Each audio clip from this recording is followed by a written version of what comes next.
I am Malachi King. I am 71 years old, and for the past 45 years, I have been a husband, a father, and apparently, a fool. I came home 4 days early from my trip to surprise my family for Christmas. Instead, I found my wife Denise weeping alone on our cold balcony, her face lit by the tree lights. Inside, my son and his in-laws were laughing, toasting with my best whiskey and finalizing their plan to sell my house and put my wife in a nursing home. They didn't hear me arrive. They also didn't hear the locksmith I called, who arrived at 6 the next morning to change every lock on the property. Before I tell you what happened when my son's key no longer worked, I'd love to know where you are watching from. The ride from Hartsfield-Jackson Airport was quiet. The Atlanta night was cold, clear, and the Christmas lights strung across the city blurred into streaks of color. I felt a warmth in my chest that had nothing to do with the cab's heater.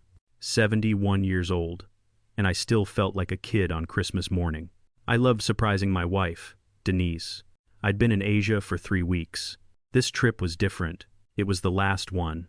I had finally decided to retire for real this time. After 40 years as a mechanical engineer, I was done. I wanted to tell her face to face, to see her eyes light up with all the plans we'd made.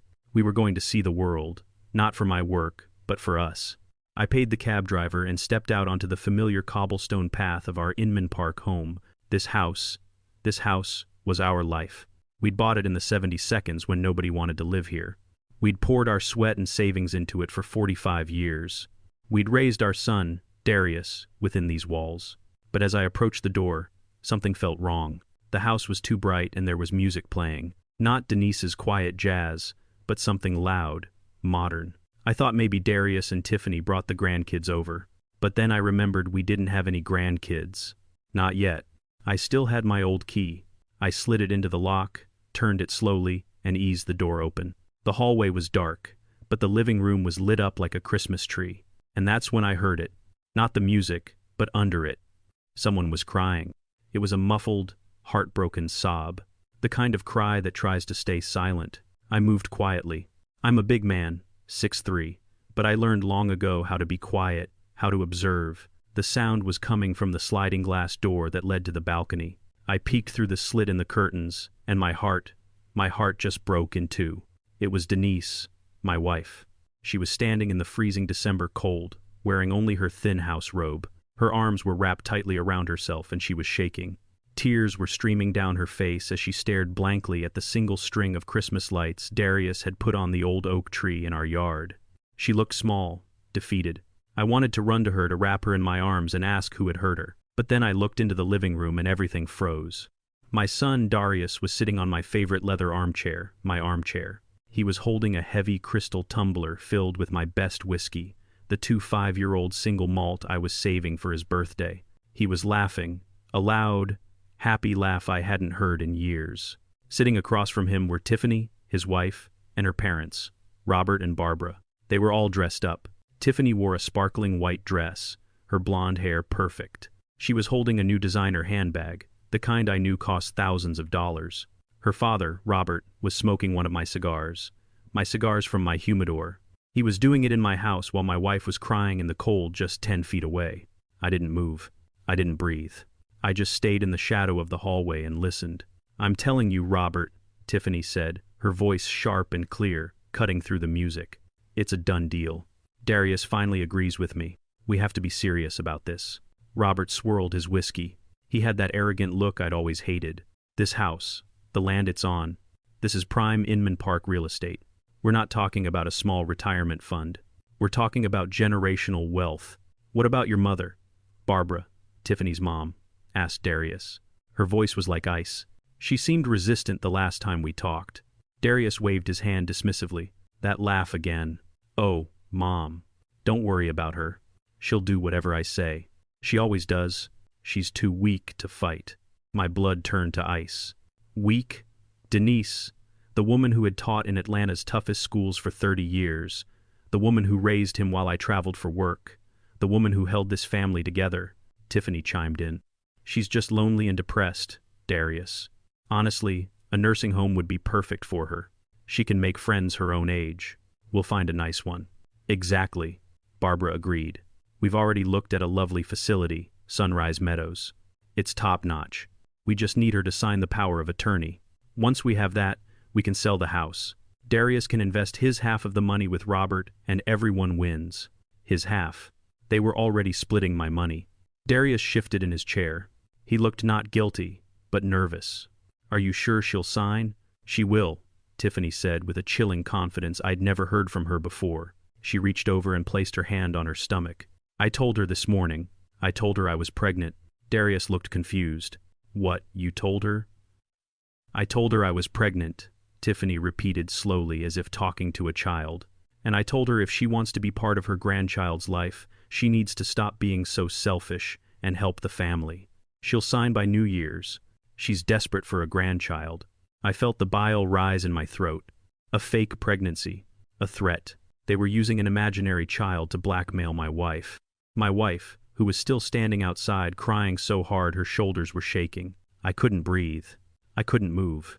I had heard enough. I backed away out of the hallway, out of the front door. I didn't slam it. I closed it so softly the latch didn't even click. I got back in the cab that was still waiting at the curb. The driver looked at me in the rearview mirror. Everything all right, sir? You look like you've seen a ghost. No, I said, my voice unrecognizable. Take me to the Four Seasons, the one in Midtown. As the cab pulled away, I watched my house. My former house. They thought I was a retired, clueless old man. They thought Denise was weak. They thought they had won. I pulled out my phone. I didn't call Darius. I didn't call Denise. I called the number from my personal security manager. Mike, it's Malachi. I need a bonded locksmith at 788 Inman Park Drive at 6A. Sharp. Change every lock on the property. Digital deadbolts. Everything.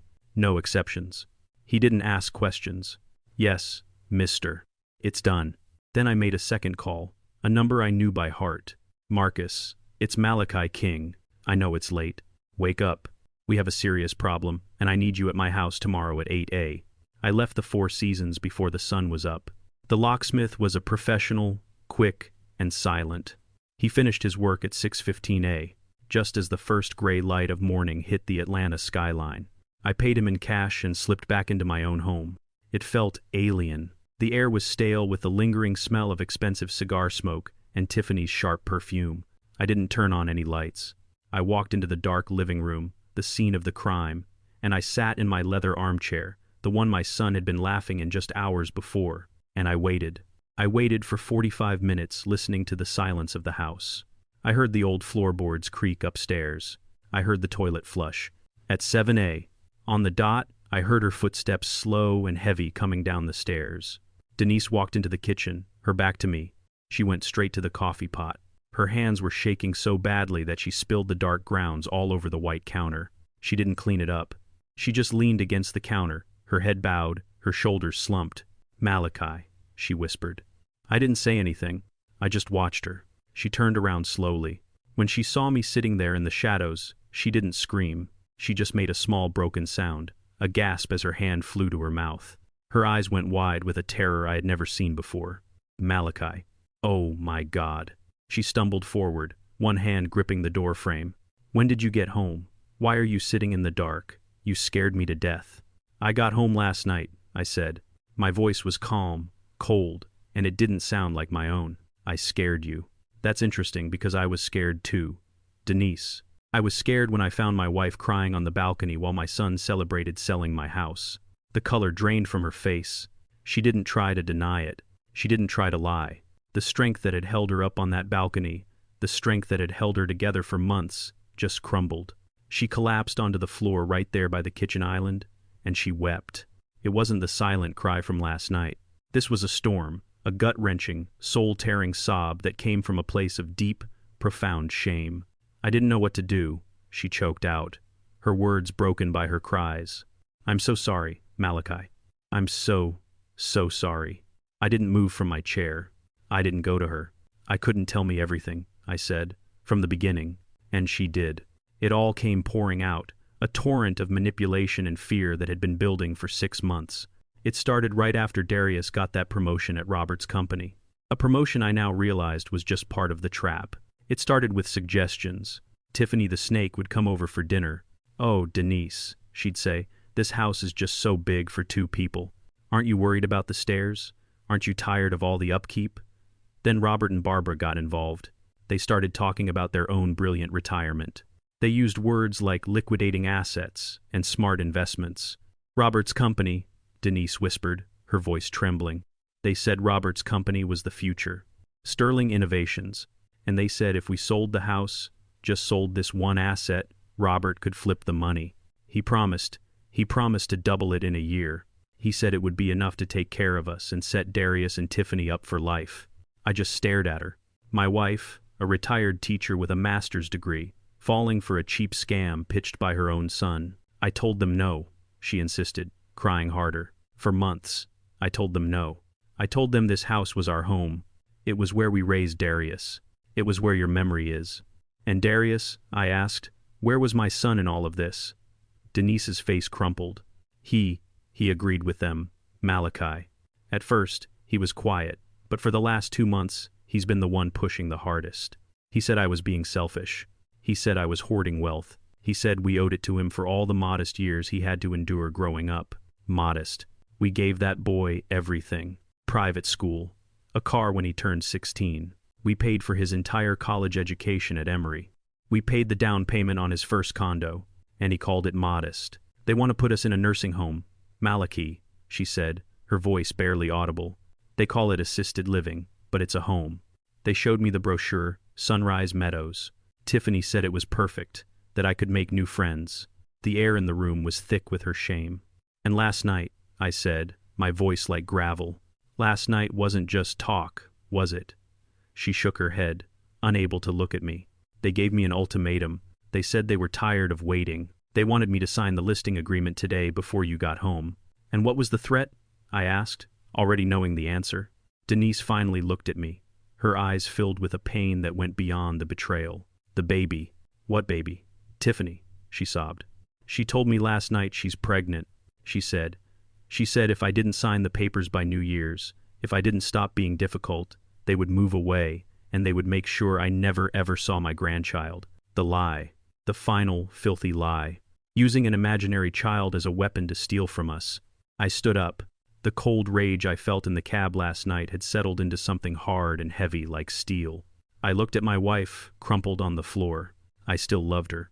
But the woman I married, the strong partner I knew, had been beaten down and broken. Get up, Denise, I said. What? She sniffled. Get up. Go upstairs. Take a shower. Put on your best clothes. It's time to stop crying. As if on cue, at exactly 8 there was a loud, impatient banging on the front door. Not a knock, a banging. Mom, I heard Darius shout through the wood. Open the door. What the hell? My key won't work. Another voice. Tiffany's sharp and annoyed. She probably locked the deadbolt. I told you she was getting paranoid. Denise looked at me, her eyes wide with panic. What do we do, Malachi? What are we going to do? I walked past her. I went to the front door. I looked through the peephole. All 4 of them were there. Darius, Tiffany, Robert, and Barbara, bundled in their expensive coats, looking annoyed and arrogant. Denise grabbed my arm. Malachi, please don't. I put a hand on her shoulder. Go get dressed, I said. I'll handle this. I took a deep breath. I unlocked the new deadbolt. I pulled the heavy oak door open. They all stared at me. Their faces were a perfect, priceless picture of absolute shock. Dad, Darius gasped. You're home early? I looked at the key still dangling from his hand. The key that was now useless. Your key doesn't work, I said, my voice echoing in the cold morning air, because this is no longer your house. The silence that followed my words was heavy, thick, and cold. Darius's mouth opened and closed, making no sound like a fish pulled from water. Robert, the man who had been smoking my cigars hours before, turned a sickly shade of pale. Barbara clutched the expensive pearls at her neck, her eyes wide with disbelief. But it was Tiffany who recovered first. She was a fighter. I had to give her that. She instantly wiped the shock from her face and manufactured a bright, brittle smile. Dad, she exclaimed, her voice sickeningly sweet, loud enough for the neighbors to hear. Oh my goodness, you're home. What a wonderful, wonderful surprise. We were just so worried about Mom. I just stared at her. I didn't move. Yes, she continued, stepping forward as if she meant to hug me. I held up a hand and she stopped awkwardly. her arms still half raised. "We came by to take you both out to a lovely Christmas breakfast. We have such a wonderful plan to discuss, for the future to make sure you're both safe and taken care of." "A plan," I repeated. My voice was flat. "The plan you were discussing last night around midnight? The one that involves selling my house and putting my wife in a nursing home?" Tiffany's smile didn't just falter, it shattered. Darius winced as if he'd been struck. I don't know what you're talking about," she stammered, her eyes darting nervously between me and her parents. "We were just talking about options." "Options?" I said, like threatening Denise with a fake pregnancy if she didn't sign the papers. Darius flinched. Tiffany's face went from pale to a deep blotchy red.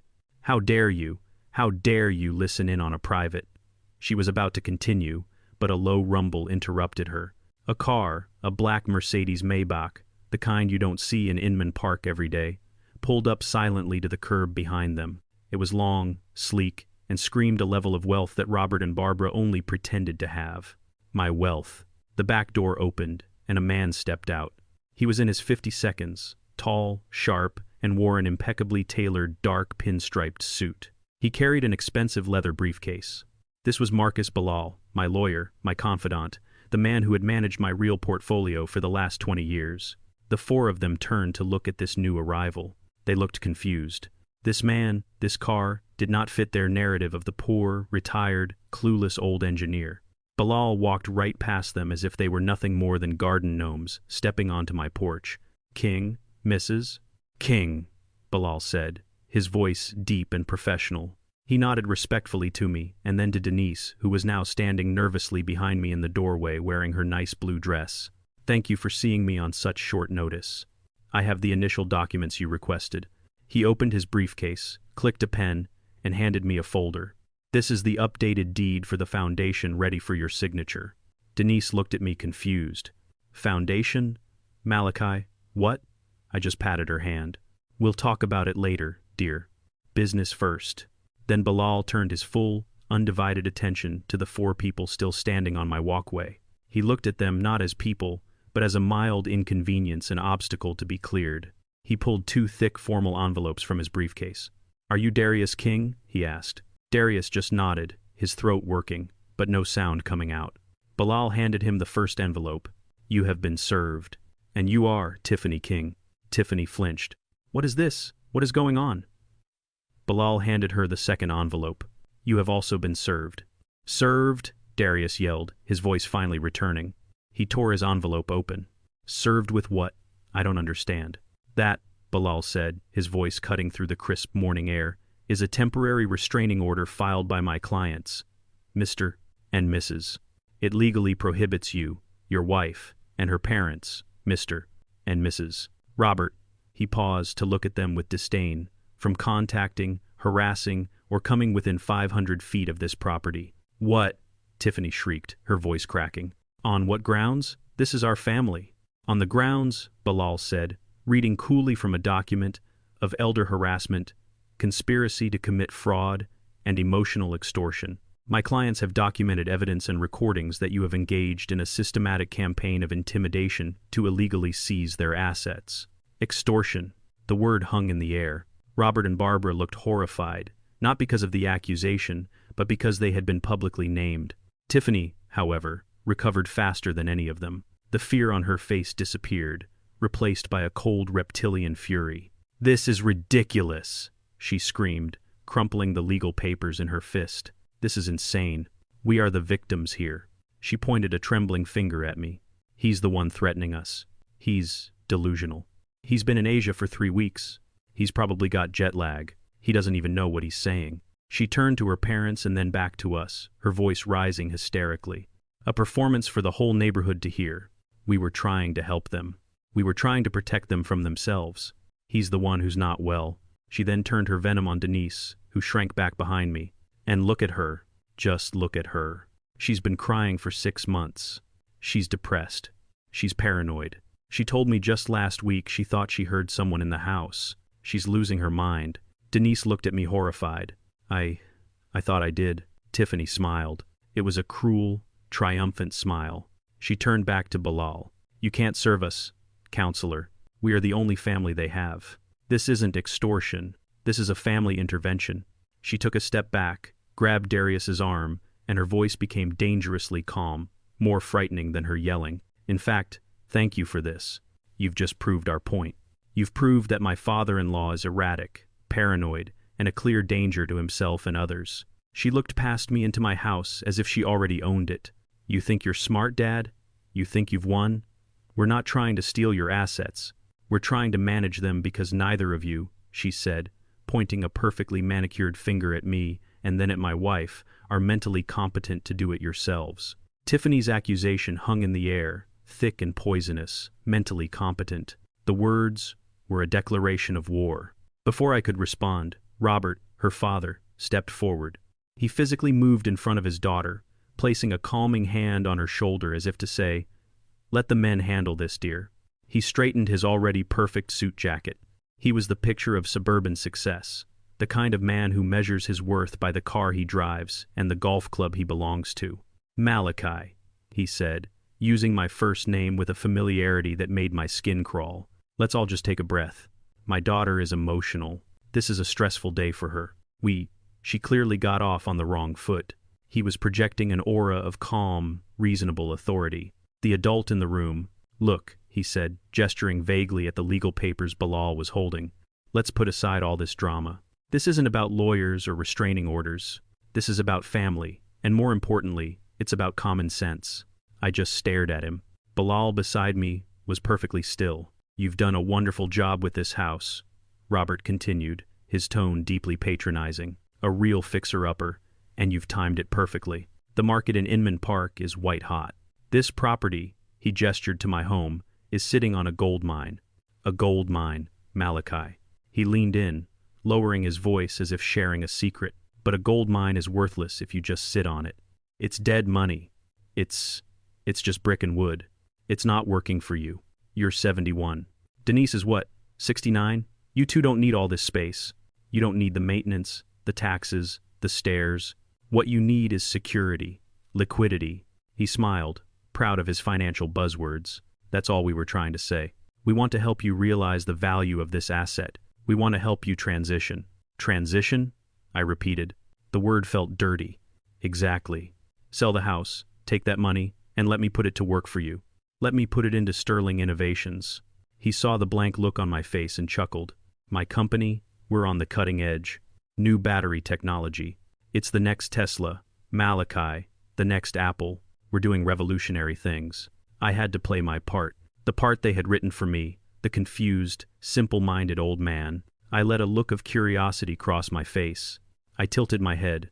Sterling Innovations. That does sound familiar. I think I read something about that in the business section. Robert's chest puffed out. He was hooked. "Of course you have. We're the talk of the financial world. We're in the middle of our Series C funding.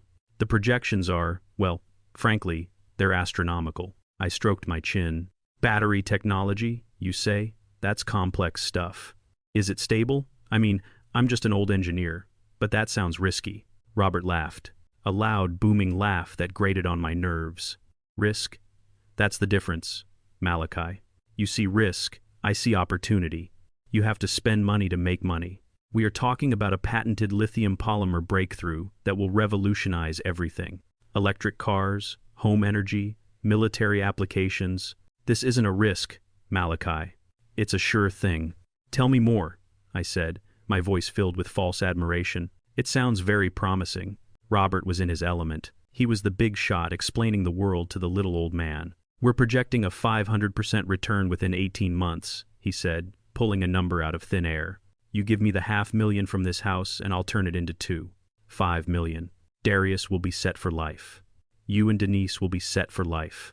Everyone wins. 500%, I repeated slowly. "That's incredible. Truly." He nodded, smiling. "It is." I paused. I let the silence hang in the air for a long moment. "That's odd," I said. Robert's smile twitched. "What's odd?" "Well," I said, "it's just I was looking at the Q4 financial reports for Sterling Innovations this morning on my flight home." The blood visibly drained from Robert's face.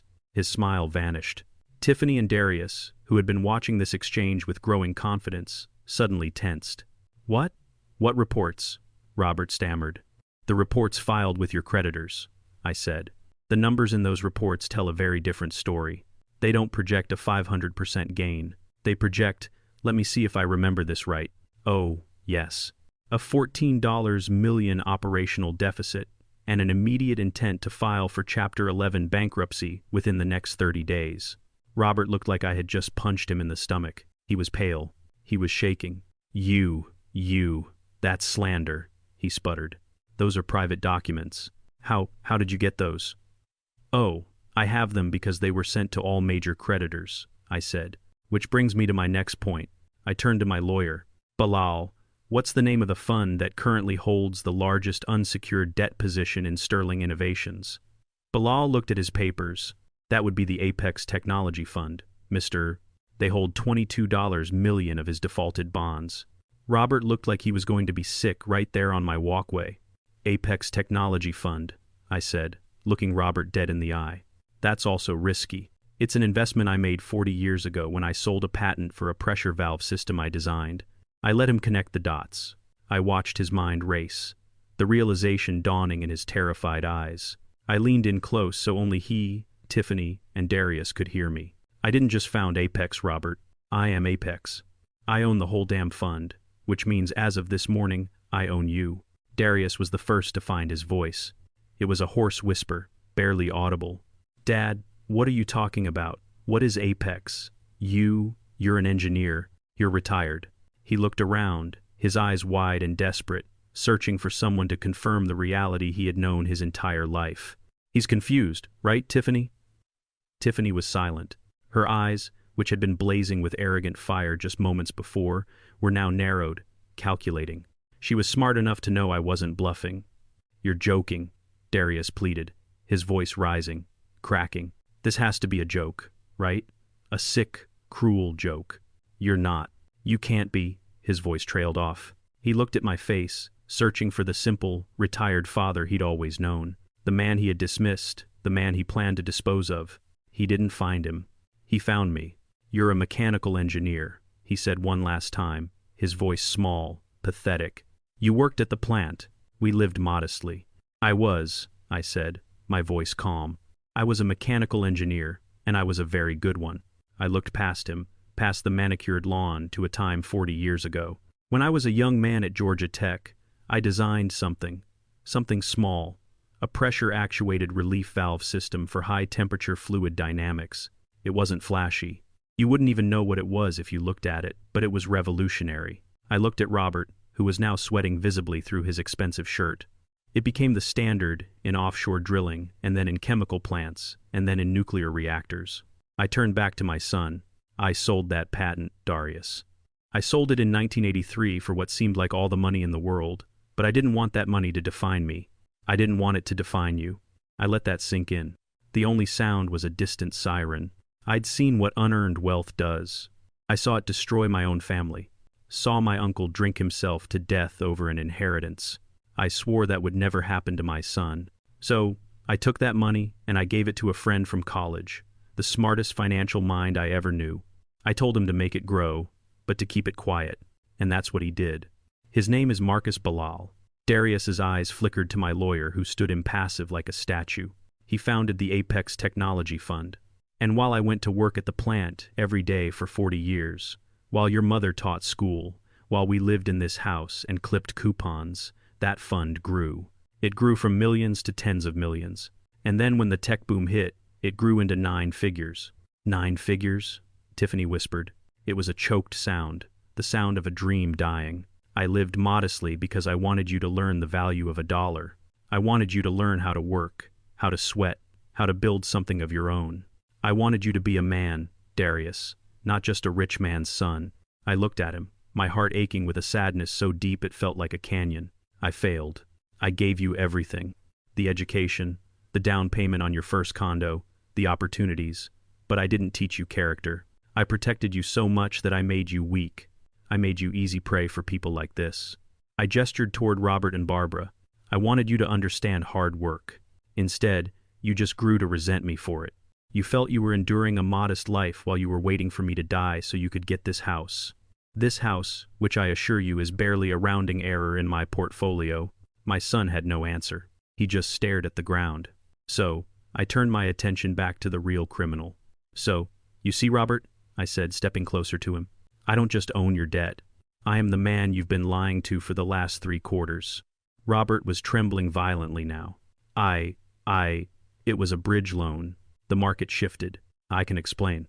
Shut up, I said, my voice dropping. Just shut up. You didn't just miss projections, Robert. You committed fraud. You submitted falsified reports to my fund. You claimed assets you don't have. You lied about your burn rate. That's not just bad business. That's a federal crime. I looked at my lawyer, who had been waiting patiently for his cue. Bilal, you are a witness to this conversation. You heard Mr. Robert's partner, his own daughter, admit to a conspiracy to commit fraud and elder abuse. You've seen the financial reports I forwarded to you. Bilal nodded, his face grim. I have, Mr. Then I want you to make 2 calls. The first one is to the board of Apex. Tell them I am calling in the full $22 million loan effective immediately. I want his company liquidated by the end of the fiscal year. And the second call? Bilal asked. The second call, I said, looking Robert dead in the eye, is to the district attorney. Tell them I have a file on Sterling Innovations that proves securities fraud. I want him prosecuted. That was when the screaming started. It wasn't Tiffany this time. It was Barbara. She let out a piercing shriek, a sound of pure, unadulterated terror. No, Robert. He can't. Tell him he can't. She grabbed her husband's arm, but he was useless. He just stood there, his mouth slack, his eyes vacant. The man who had been the king of his country club 5 minutes ago was gone. Barbara's eyes rolled back in her head, and she crumpled onto the brick walkway in a dead faint. Mom! Tiffany screamed, rushing to her. But Robert didn't move. He just stared at me, his life in ruins. And Darius, my son, he was frozen. He hadn't moved an inch. He was trapped between the family he had betrayed and the family he had tried to join, watching both of them burn to the ground, all because of him. Barbara's scream echoed on the walkway, but it was drowned out by a different, more desperate voice. Dad, stop. Please stop. I turned. My son, Darius, stumbled forward and fell to his knees on the grass right in front of me. He grabbed the fabric of my pants, his face twisted in a mask of pure terror. Dad, you can't, he sobbed. Please don't call the DA. Don't liquidate his company. You'll destroy them. You'll destroy Tiffany. You'll destroy me. This is my life, Dad. My family. You'll ruin everything. I'll lose my job. I'll have nothing.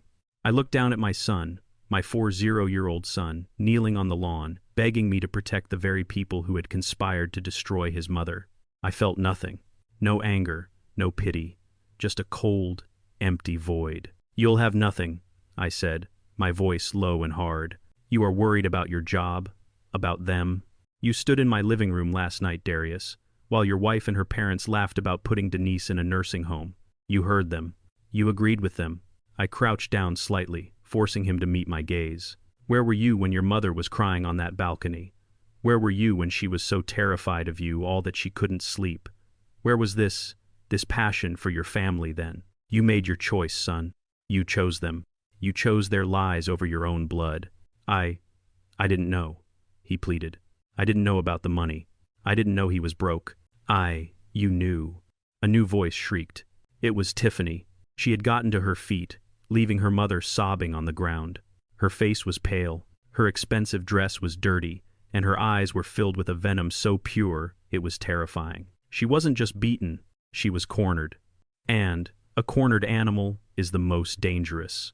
He's lying, she screamed at me. Darius knew. He knew everything. Tiffany, shut up. Darius yelled, scrambling to his feet. She screamed at him. I won't shut up. I'm not going down for this alone. It was my idea. She pointed a trembling finger at me. He was the one who was always complaining. He was the one who was ashamed of you. He was the one who couldn't stand it. I just watched. The whole rotten structure was collapsing in on itself. He was the one, she continued, her voice rising to a hysterical pitch. Who told me my dad is just a stubborn old man sitting on a fortune and he's too stupid to use it?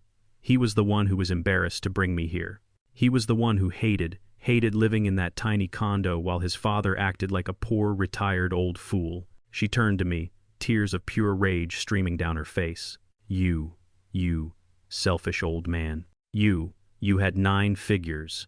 You had all that and you let me marry him. She pointed at Darius. You let me marry a failure. You let me think this house was the grand prize.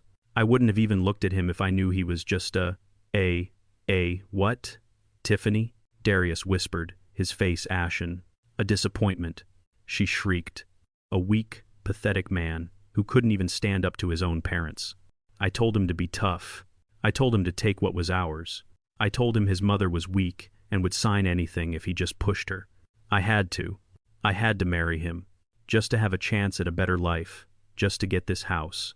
The admission was so raw, so nakedly greedy, that even Bilal took a half step back. Darius just stared at her. The sound of the approaching sirens was getting closer, but he didn't seem to hear them.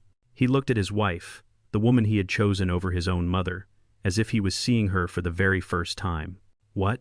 He whispered. You married me just for this house. Just for what you thought my father had. Darius's horrified whisper hung in the air. You married me just for this house. Tiffany looked at him, and for the first time, her mask of sophistication was completely gone. Her face was raw, ugly, and filled with a desperation that was terrifying. Yes, she screamed, the word ripping from her throat. For this? For this house? For this land? For this neighborhood? What else did you think it was for you? She shoved him away. You think I wanted you? You with your sad little job and your boring stories? I endured you. I endured your boring mother with her cheap clothes and her sad empty eyes. I endured years of this modesty, this pretending to be poor, all because my parents said to be patient. He's old, Tiffany, they said. He can't live forever.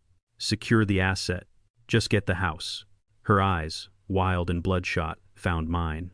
You think I wanted to spend my holidays in this dusty, sad house, listening to your wife talk about the good old days? I deserved better. We deserved better. My parents, they sacrificed everything for me and you. You sat on this gold mine, and you let us struggle. She pointed a shaking finger at Darius. He was just the key, the weak, pathetic key to the lock, and I was so close. I was this close to having it all. And you ruined it. Her voice cracked and she was sobbing, but it was a wail of rage, not of sadness. I don't care about Robert's stupid company. I don't care about your imaginary fund. I want this house. This is my payment.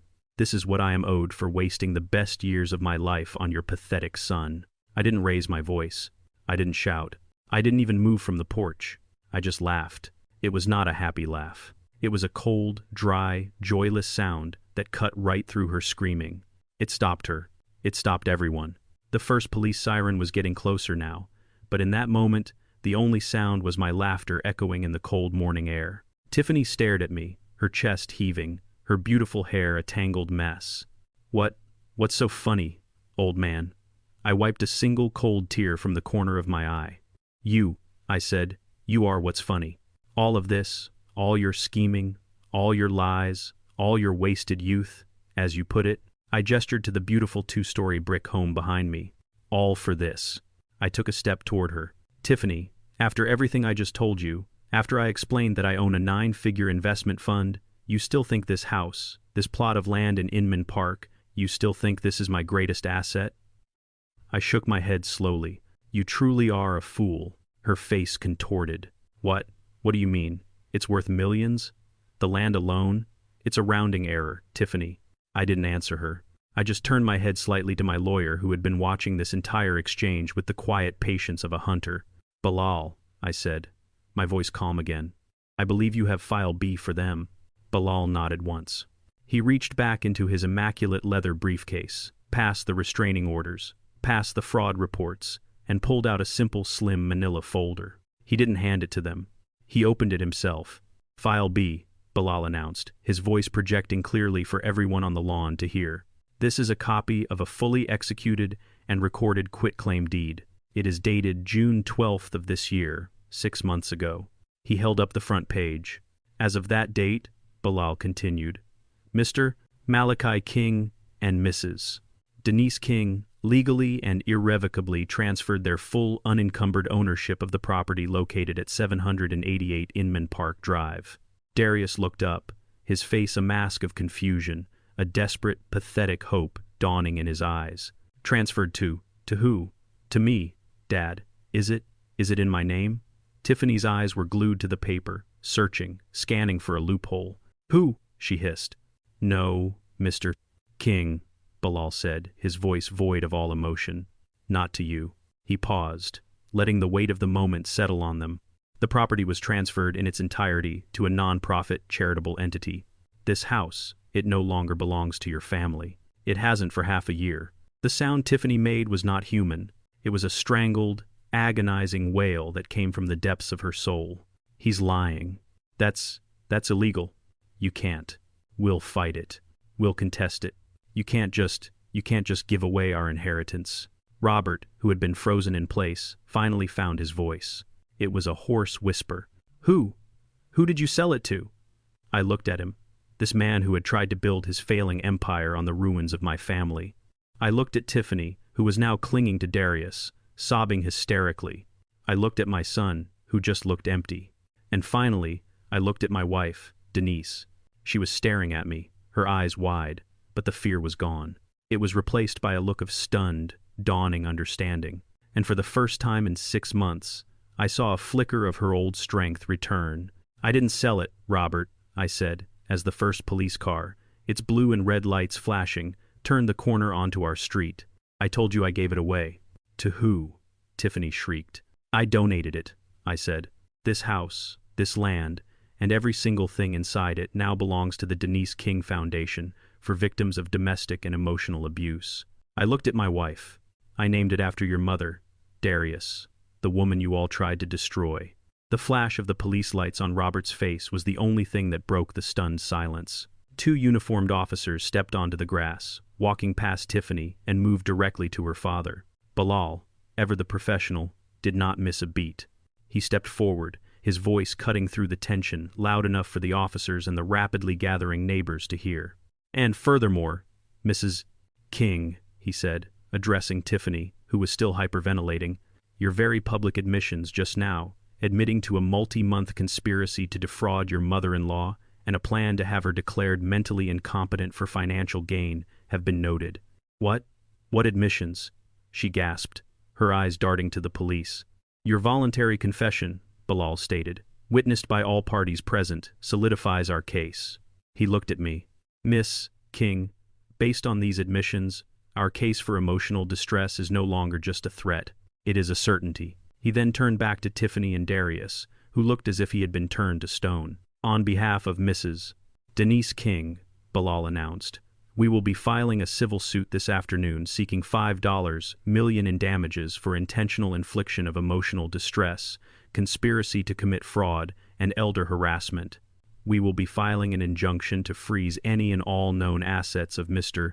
and Mrs. Darius King, pending the outcome of that suit. $5 million. The number was a physical blow. Tiffany staggered back, her hand flying to her chest. You can't, she whispered. We don't have. That's impossible. That's the point, isn't it? I said quietly. You don't have it. The first officer had reached Robert, who was still trying to process the words Apex Fund. Sir, the officer said, placing a firm hand on Robert's arm. Robert flinched violently. Robert Sterling. What is this? Robert stammered, attempting to pull his arm away, trying to regain his mask of authority. You are under arrest, the officer said flatly, pulling out a pair of handcuffs. Arrest? It was Barbara who screamed. She had managed to sit up on the walkway and was now scrambling to her feet. Arrest him for what? On suspicion of securities fraud, wire fraud, and embezzlement from the Sterling Innovations Pension Fund, the second officer stated calmly. We received an anonymous tip, which was immediately corroborated by a full file from the district attorney's office. That file was forwarded by the Apex Technology Fund. Bilal, he hadn't just made the call. He had sent the entire case file. He was a shark. Barbara shrieked, clawing at the officer's arm as he cuffed her husband. You can't take him. It's his fault. She pointed a trembling, manicured finger at me. He did this. He trapped us. He trapped. He's the criminal. The officers ignored her, clicking the cuff shut on Robert. They moved to Barbara. Ma'am, you'll need to come with us as well. You're listed as a co-signer on the fraudulent loans. No, no, Robert, do something. Barbara wailed as they cuffed her, as the officers led them to the car, their words dissolving into the, "You have the right to remain silent." Tiffany just watched. The foundation of her entire world, her parents, their illusion of money, their social status was being marched away in handcuffs. She had nothing. She had lost the house. She had lost the inheritance. And she had just lost her parents. She turned slowly. Her eyes, no longer shocked, were now filled with a cold, pure, reptilian hatred. She looked at Darius. "You," she whispered. "Tiffany," Darius began, his hands raised in a pathetic gesture of peace. I didn't know. I swear I didn't know he had." "You knew," she hissed. "You didn't know he was rich, but you knew he was stubborn. You knew he was strong. You told me your mother was weak. You told me she would break. You lied to me." I didn't lie. You thought nothing." She screamed, lunging at him, her hands balled into fists. "You are weak. You've always been weak. You couldn't even stand up to your own mother. You couldn't secure our future. You let this happen." "My future?" Darius yelled back, the injustice and confusion finally boiling over. "My mother. You mean the woman you threatened, the woman you called weak. She is weak. And so are you." The sound of the slap was sharp and ugly, cracking across the quiet morning street. Tiffany's hand struck Darius's face with so much force his head snapped to the side. The neighbors who were still watching gasped. Darius slowly brought a hand to his bright red cheek. He just stared at her. "You coward." She spat, her chest heaving. "You lost everything. You lost the house. You lost the money. You lost me. You are a coward, Darius King. You are nothing. You are just like them." She gestured at me and Denise with pure contempt. Nothing but a pathetic, weak failure.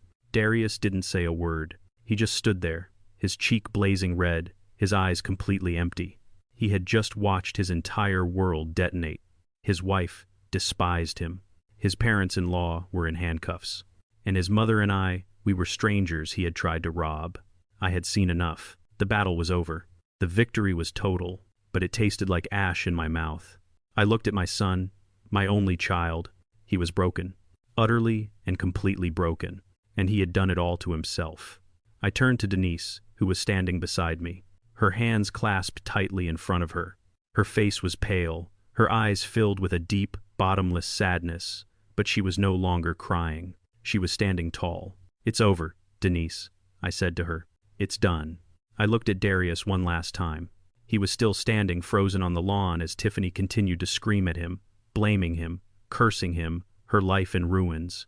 "You made your choice, Darius," I said. My voice wasn't angry anymore. It was just tired. "You chose them. You chose their money. You chose their greed over your mother's love." I paused, letting the finality of it settle on him. "And now you have neither. You have nothing." I put my arm around Denise's shoulders. She leaned into me. "Bilal," I said over my shoulder, "we're going inside. Please handle the cleanup." "Of course, Mr. King," he replied. Denise and I turned our backs on the screaming, on the flashing police lights, on the staring neighbors, and on our son. We walked slowly, side by side, back into the house that was no longer ours, but was now for the first time a sanctuary. As we crossed the threshold, I heard Bilal's voice one last time, firm and final, directed at the chaos on the lawn. "You have 5 minutes to vacate the premises before you are arrested for trespassing."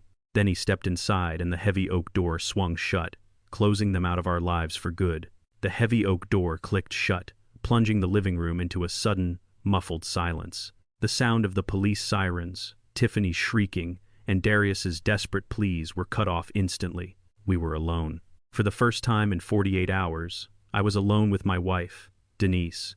Bilal, ever discreet, had already let himself out the back entrance. It was just us standing in the room that was now the headquarters of a multi-million-dollar foundation. The furniture was the same, but it felt hollow. This wasn't our home anymore. It was an office, a monument to a life that had just ended. Denise didn't move. She didn't hug me. She didn't say, "Thank you for saving me, Malachi." She just stood there, her back straight, her hands clasped in front of her. The fear and sadness I had seen in her eyes that morning were gone, replaced by something else, a cold, hard clarity I hadn't seen in decades. She turned to face me. "Why?" It wasn't a question. It was an accusation. "Why?" What, Denise? I said, loosening my tie. I handled it. It's over. Why? She said again, her voice low and trembling. Not with fear, but with a new, rising anger. Did you lie to me for 45 years? 45 years? Malachi, I am your wife. I sighed. I had been waiting for this. I didn't lie to you. I didn't tell you. I did it to protect you. I did it to protect Darius. Protect me? She let out a short, bitter laugh that sounded alien coming from her. Protect me from what? From having a comfortable life. From not having to budget every single dollar. You didn't protect me, Malachi. You let me be humiliated. She advanced on me, her eyes blazing. Last night, I was standing on that balcony.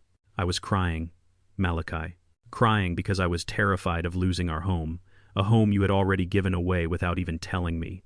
Denise, You let me feel poor, she said, her voice rising. You let me feel helpless. You let me save coupons and worry about the power bill. You let me be looked down on by that woman and her arrogant parents. You sat there and watched them treat me like a foolish, senile old woman who didn't matter. And you knew the whole time that you could buy and sell them 1,000 times over. You didn't protect me. You used me. You used me as part of your costume of a simple life. The accusation hit me harder than Tiffany's slap hit Darius because it was true. Who are you? She asked, her voice cracking. I've been married to a stranger, a man who didn't trust me, a man who didn't trust his own wife with the truth. You want to know why? I said, my own voice rising. You want to know what this money does? You think it's a blessing? It's a curse. It's a poison. I walked to the fireplace, gripping the mantle. I've never told you this. I never told anyone. I looked at her. You know, I had an uncle, my father's brother, Leon. You met him once a long time ago at our wedding. I remember, she said. He seemed flashy and sad. He was, I said. My grandfather struck oil in Texas in the 42nds. He left his 2 sons a fortune. My father was smart. He took his half, invested it, and never touched it. He lived a simple life. He became an engineer just like me. But Leon was different. He loved the money.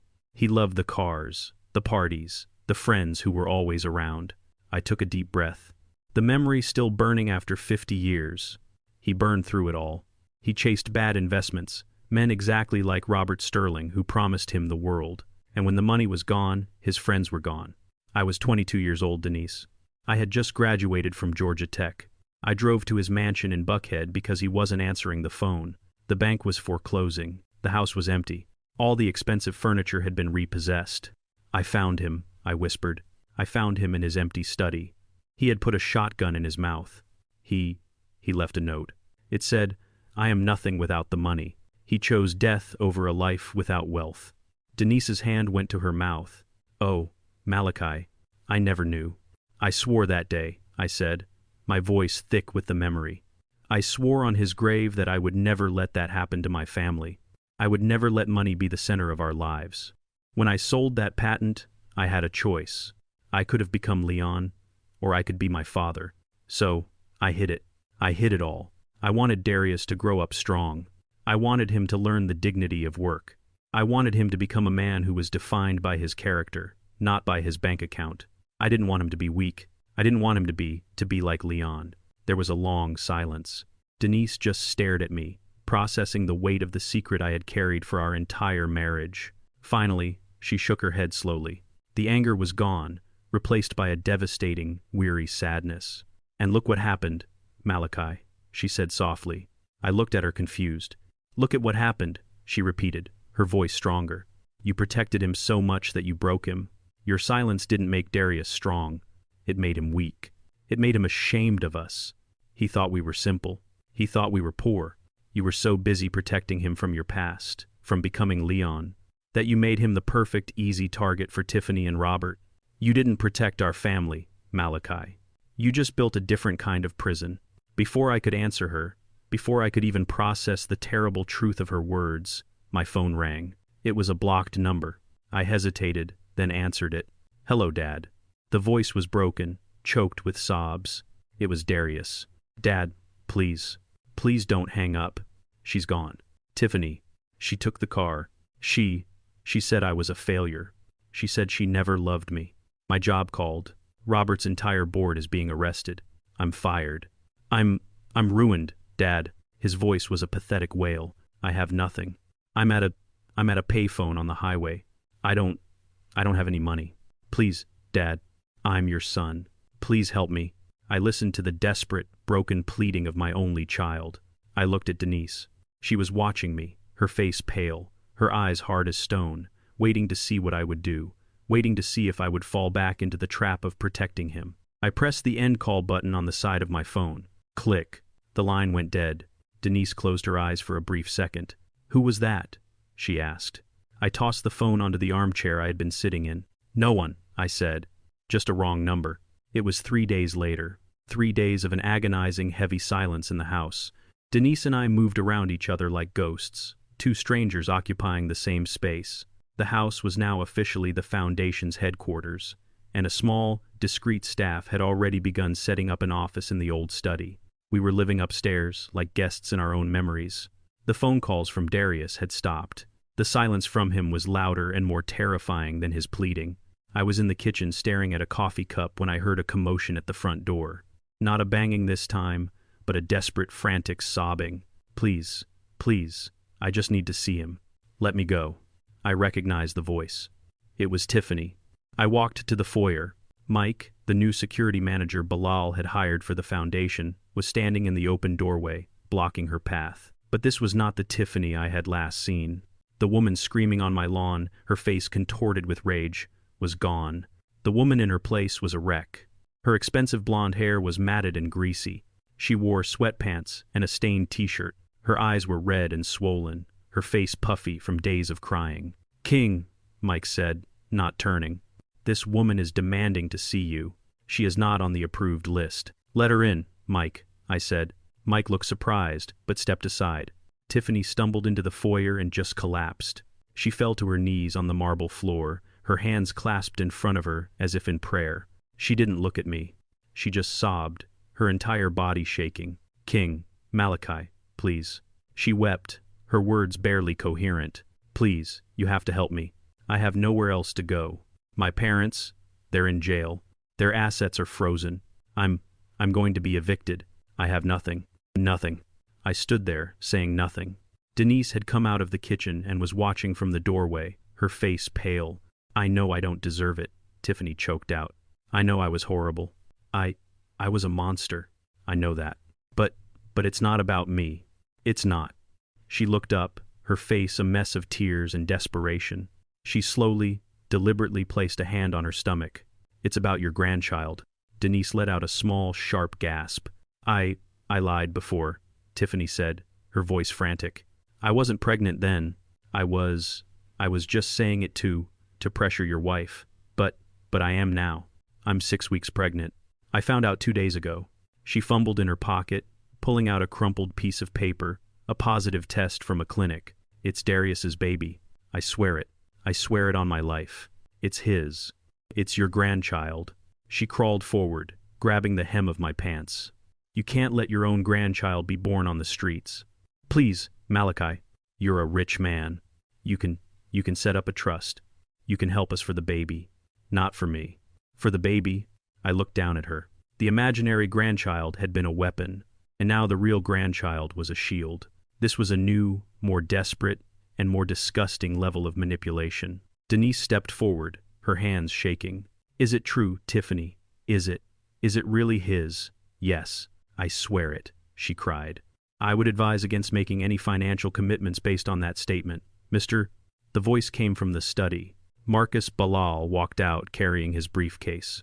He must have arrived for our 10 meeting. Tiffany's head snapped toward him. "You? This is none of your business. This is a family matter." "It is in fact my business," Bilal said smoothly, stepping between me and Tiffany.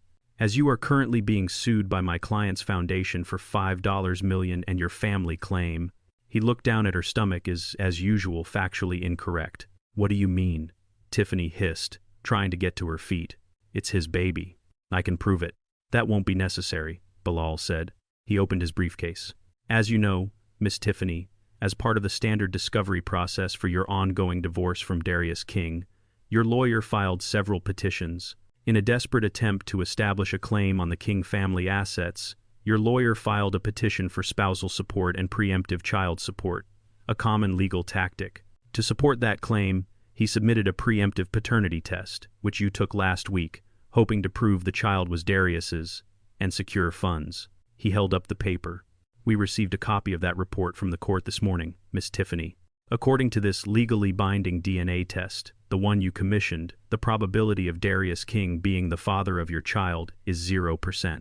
Tiffany just stared at the paper. Her mouth was open, but no sound came out.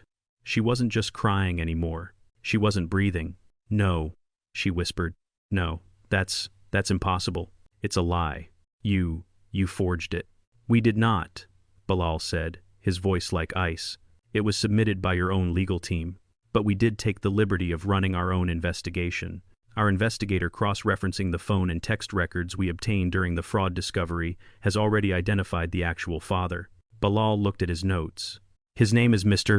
Harrison, correct? Your former boss at Sterling Innovations, the one you were having an affair with for the last 8 months." He paused, letting the words land. "The same Mr. Harrison, I should add, who was arrested by federal agents yesterday morning. He was arrested for his direct involvement in your father's, Robert Sterling's, pension fund embezzlement scheme." Bilal looked at her, his eyes cold. "You weren't just lying to your husband about the baby. Miss Tiffany, you were actively conspiring with your father's partners in crime. This house, it was just a small part of your plan, wasn't it? You were playing every side." Tiffany didn't scream this time. She didn't faint. She just crumpled. She sat down hard on the marble floor, her face completely, utterly empty. All the fight, all the venom, all the schemes, they were gone. She was a shell. The pregnancy wasn't a lie. But the father was. She had been caught in a trap of her own making, a web of deceit so tangled that she herself was now at the center with no escape. She looked at me, her eyes hollow. "Help me," she whispered. "Please." I looked at her, the woman who had tried to destroy my wife, the woman who had married my son as a business transaction, the woman who had conspired with criminals. I turned to my security manager. "Mike, Miss Tiffany is trespassing. Please escort her off the property." Mike nodded. He stepped forward and gently but firmly helped her to her feet. "Ma'am, you need to leave." She didn't fight. She didn't say another word. She just let him lead her out the front door, a ghost being evicted from a house she had never, not for 1 second, belonged in. I walked to the living room window. Denise was already there watching. We watched as Mike led Tiffany down the walkway to the street. She stood there on the curb for a long moment alone, then turned and walked away, disappearing around the corner. Denise placed a hand on the cold glass. She wasn't triumphant. She just looked immeasurably sad. "She's lost, Malachi," she whispered. "She has absolutely nothing left." "She has the consequences of her choices, Denise," I said. "And so do we." Denise's sadness was a physical presence in the house. After Tiffany was escorted away, a new, heavier silence fell. The frantic, desperate energy was gone, replaced by a vacuum. The phone calls from Darius, the ones filled with pleading and self-pity, had stopped. They had stopped completely. At first, I felt a grim satisfaction. He had finally gotten the message. But after 2 days, the silence began to feel different. It felt unnatural, final. Denise started pacing. She would walk from the kitchen window to the living room window, staring out at the street. "He hasn't called, Malachi," she said, on the 3rd morning. Her voice was thin. "Good," I said, my voice hard. "He has nothing to say." "No," she said, turning to face me. The sadness in her eyes was now mixed with a sharp new terror. "You don't understand him. He's not like you. He's not strong. He's impulsive. He's like—" She stopped, her hand flying to her mouth. I knew what she was going to say. "He was like my Uncle Leon, the man who saw death as the only escape from shame. He just lost everything." "Malachi," she whispered. His wife, his job, his home, his parents-in-law, the child he thought was his. He just found out his entire life was a lie. What if he does something permanent? The accusation hit me. She was right to be afraid. My son was weak. I had seen it. I had fostered it. His weakness was what made him a target for Tiffany in the first place. And now that weakness could make him a danger to himself. "He's just hiding, Denise," I said. But the words felt hollow. "He's embarrassed. He'll show up when he's hungry." But a week passed, then 10 days. The police had already arrested Robert and Barbara. The Sterling Innovations fraud was front-page news. Tiffany had vanished, probably to live with whatever friends she had left. But Darius, my son, had disappeared from the face of the earth. Denise was a wreck. She wasn't eating. She just sat in the study, her foundation's office, now staring at the phone, waiting for a call from the police or the morgue. On the 12th day, I couldn't take her pain anymore. My anger at Darius was still a hot coal in my chest, but my love for my wife was stronger. I went into the study. I'll find him. She looked up, her eyes desperate. You will? I won't talk to him, I said, making my own boundaries clear. I won't promise him anything, but I will find out where he is. I will make sure he is alive. I called Marcus Bilal. I need your investigator, Marcus, the good one. Find my son. I don't want him contacted. I just want a location, proof of life. The search began, and the reports that trickled in painted a grim, terrifying picture of my son's descent. Bilal's investigator was thorough. The first report came 2 days later. Darius, King's credit cards are maxed out and have been declined.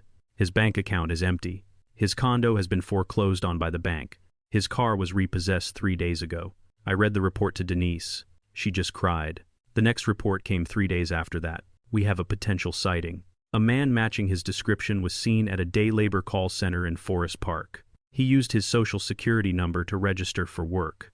By the time my operative arrived, he had already collected his pay for the day, $50 in cash, and left. The trail is cold, but we know he is on foot and operating in cash. $50? My son, the man who wore tailored suits and drank my best whiskey, working for $50 a day. He's working. Malachi, Denise said, clutching that small piece of hope. He's working. That's good, right? It's something, I said. The search moved to the shadows. The investigator started checking the places where desperate men go. The cheap weekly rate motel, the shelters, the soup kitchens. The next file Bilal sent me was filled with photographs. They were grainy nighttime photos of bleak, desperate places. The Atlanta Mission, a line of men waiting outside a church for a meal. A flophouse on the south side, where rooms were rented by the hour. Is he in one of those? I asked Bilal on the phone. Not yet, Bilal said. But this is the circle he's in. He's running out of options fast, Malachi. He has no car, no credit, no home. He is officially off the grid. For the first time, my anger was eclipsed by a cold, sharp fear. My Uncle Leon's face flashed in my mind. The empty house. The note. I am nothing without the money. Had I done this? Had my decision to hide my wealth to protect him ultimately been the thing that destroyed him? Then after nearly a month of searching, the call came. I found him, the investigator said. His voice was flat. He's not homeless. He has a job and he has a room. You won't like it. Where? A warehouse complex near the old rail yards in East Point. He's working a non-union crew loading trucks. They pay cash at the end of the shift. He's renting a room by the week at the Starlight Motel across the street. It's the Starlight. I knew that place. It was a place you went when you had no other place to go. Thank you, I said. Send me the address and send me the bill. I didn't tell Denise. I just took my car, my simple 10-year-old sedan, and I drove. I drove past the glass towers of Midtown, past the manicured lawns of Inman Park, and into the industrial heart of the city, where the pavement was cracked and the buildings were rust. I found the warehouse. It was a massive corrugated tin structure, loud with the sound of trucks and machinery. I parked across the street near the motel. The Starlight sign was missing the S. It just read Tarlight. I sat there for 2 hours. I just watched. At 5 p.m, a loud bell rang. The massive bay doors of the warehouse rolled open, and a stream of men poured out. They were covered in grime, soot, and sweat. I scanned their faces, my heart pounding. I didn't see him.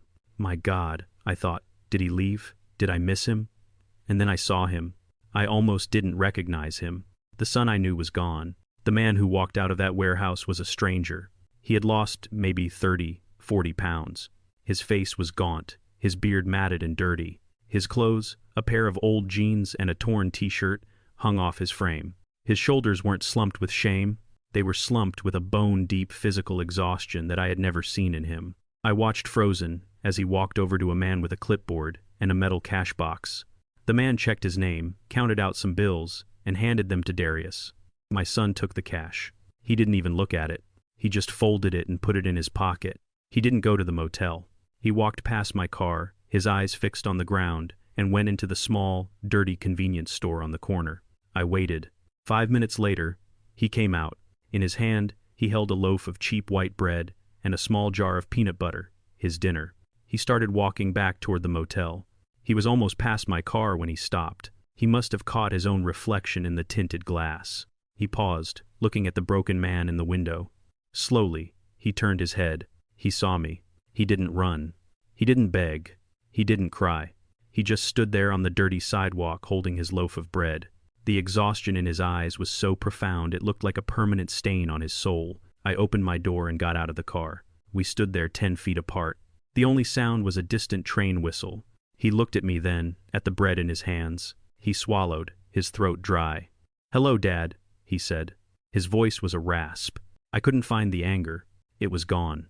All I had was this hollow, aching space in my chest. "What are you doing here, Darius?" He looked at the warehouse, then at the cash in his other hand. Paying the price, I drove away from the warehouse in a daze. The image of my son was burned into my mind. Not the man in the suit I'd seen on my porch, but this broken shell, gaunt, filthy, clutching a loaf of bread like it was treasure. I had gone there expecting to feel anger. I had gone there expecting to feel a cold, hard satisfaction that justice was being served, but I didn't. I just felt hollow. He hadn't asked for money. He hadn't begged for forgiveness. He hadn't even made an excuse. He had just looked at me with those dead empty eyes and said 2 words, "Paying the price." I drove back to my suite at the Four Seasons, the words echoing in my head. What price? The price for betraying his mother. The price for choosing greed. It seemed too simple. The man I saw was being crushed by something more than just shame. He was being hunted. I sat in the silence of my hotel room, the Atlanta skyline glittering below, and I wondered for the first time if I had missed something, if there was another layer to this rotten onion that I hadn't yet peeled back. My phone rang. It was Marcus Bilal. His voice was all business, but I could hear an urgency under it. "Malachi," he said, skipping the pleasantries. "I'm glad I caught you. We found it." "Found what, Marcus?" I was tired. I rubbed the bridge of my nose. I just saw Darius. "I'm not sure I can take any more tonight." There was a pause. "You're going to want to take this call," Bilal said. "We found the why. The real why." I sat up straight. "Go on." "Robert Sterling. We knew he was bankrupt. We knew his company was a house of cards, but we didn't understand the level of desperation. My forensic accountants have been locked in a room with the Sterling Innovations books for 72 hours. They just finished their preliminary report. And it's not just bad investments. Malachi, it's criminal. The man didn't just lose money, he stole it." I gripped the phone tighter. "From who?" "His investors." "Worse," Bilal said, his voice grim. "From his own employees?" For the last 3 years, Robert Sterling has been systematically embezzling from his company's 401k pension fund. A little at first, just to cover a bad month, he probably told himself, but the hole got bigger. The market dipped, his investments failed, and he kept digging. "How bad is it?" I asked, though I wasn't sure I wanted the answer. "The hole in that pension fund," Bilal said, "is currently $2. $2 million. Money that belongs to the 65 people who work for him. Their retirement, their life savings gone." I felt sick, and he thought selling my house. He was going to use my money to plug that hole. It was his only lifeline, Bilal confirmed. A federal audit was scheduled for February 1st. He had until then to replace the $2 million, or he was going to prison for a very, very long time. Selling your house wasn't a get-rich-quick scheme for him, Malachi. It was the only thing standing between him and a federal penitentiary. I was silent, processing the sheer cold audacity of the crime, using my money to cover up his own. But Darius," I said, my mind still reeling from the image of my son at the warehouse. "He didn't know that. He just thought they were making an investment. He was weak, but he's not that." The silence on the other end of the line was heavier this time. It was longer. "Malachi," Bilal said, and I could hear the weariness in his voice. "That's the other thing. That's the part we've been trying to piece together. We have to talk about Darius." "What about him?" "He knew." The words hit me. "He what?" "He knew. He knew Robert was stealing from his employees. He did, Bilal said. He not only knew, Malachi, he was the one who found it. About 8 months ago, Darius, for all his weakness, isn't stupid with numbers. He's an accountant. He saw the discrepancies in the partnership reports Robert was trying to get him to sign off on. He did his own digging, and he found the $2 million hole. A strange, bitter flash of pride shot through me. So he was going to expose him. Is that what this was about? It appears that was his intention, Bilal said. At first, we pulled the security logs from the Sterling Innovations offices. We have video footage of a late-night meeting between Darius and Robert 8 months ago. It's intense. Darius confronts him. Robert denies it. Then Darius throws a file on the table. The proof. So, what happened? I demanded. Why didn't he go to the police right then? Because Robert had a file of his own on Darius. I froze. What are you talking about? Bilal sighed. Malachi, it appears your son, he wasn't just weak, he was compromised. For the last year, Darius has been having an affair. An affair? We knew that with Tiffany's boss. The one who the baby... Bilal interrupted gently. Not that one. Another one. A different one. This was before Tiffany's affair. A colleague at his own company. A junior analyst. I was completely lost. I don't understand. It seems your son was leading a very expensive double life, Bilal explained, his voice all business. He was taking this other woman on trips, buying her expensive gifts. He even co-signed the lease on her apartment in Midtown. And he wasn't using his own money, Malachi. His salary, as you know, was modest. Don't tell me, I whispered, sinking into the hotel chair. He was using the company credit card, Bilal said, falsifying expense reports, petty theft. But it added up nearly $60,000 over 9 months. Robert discovered it the same week Darius discovered the pension fund embezzlement. The final rotten piece of the puzzle slotted into place. It was a standoff, Bilal said. Mutually assured destruction, so they blackmailed each other. I said the words tasting like acid. Precisely, Robert told Darius. You expose my $2 million felony, and I'll expose your $60,000 felony and the affair. You'll go to prison. You'll lose your wife, and you'll be disgraced. So, they made a deal. The deal, I said, was my house. It was the only solution, Bilal confirmed. Robert desperately needed the money from the sale to cover his embezzlement before the auditors arrived. Darius desperately needed the investment to succeed so he could quietly pay back the $60,000 he'd stolen before Robert used it as leverage to expose him to Tiffany. It was a perfect, terrible trap, Bilal continued. And Robert was smart. He made Darius the point man on the entire plan. He forced Darius to be the one to pressure you and Denise. It was his insurance policy. By making Darius the face of the operation, Robert made him a full co-conspirator. Darius couldn't back out. He couldn't go to the police. He was trapped. I hung up the phone. I walked to the window of my suite and looked out over the glittering city. I thought of my son across town in that filthy motel room eating a peanut butter sandwich. He wasn't just paying the price. He was trapped in a prison he had built for himself, bolt by bolt. He was a coward. He was a thief. He was an adulterer. And he was my son. I sat in my hotel room for a long time after I hung up with Bilal. I didn't move. The truth of what he'd told me was worse than any scenario I had imagined. My son wasn't just weak. He wasn't just a victim. He was a thief. He was an adulterer. And he was a co-conspirator in a plan to destroy his own mother, blackmailed into it by the consequences of his own selfish, pathetic crimes. He had been standing right next to me on that porch, begging me not to destroy his family. Not because he loved them, but because he was terrified they would expose him. I had to tell Denise this truth.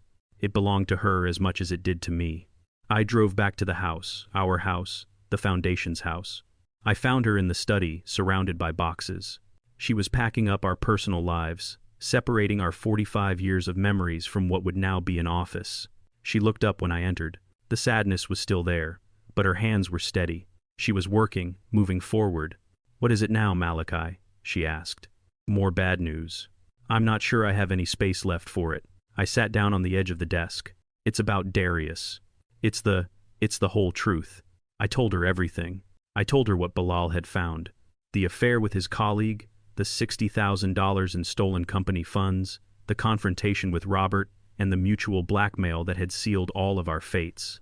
I told her how our son had been trapped, but how he had been the one to build the trap himself. She listened. She didn't cry. She didn't gasp. Her face just became still. A terrible, calm stillness that was far more frightening than her tears had been. When I finished, she was silent for a full minute. She just stared at the wall at a framed photo of a 9-year-old Darius holding a fishing rod. He knew, she whispered. He knew Robert was a criminal. He knew they were planning to use us, and he let it happen. He helped it happen to save himself. Denise, I started. He was trapped. He was weak, she said, her voice cutting sharp. He was a thief, and he was a coward. She stood up and looked at me, and then she said the one thing I hadn't prepared for. And so were you, Malachi. I recoiled. What? What are you talking about? I just saved us. Did you?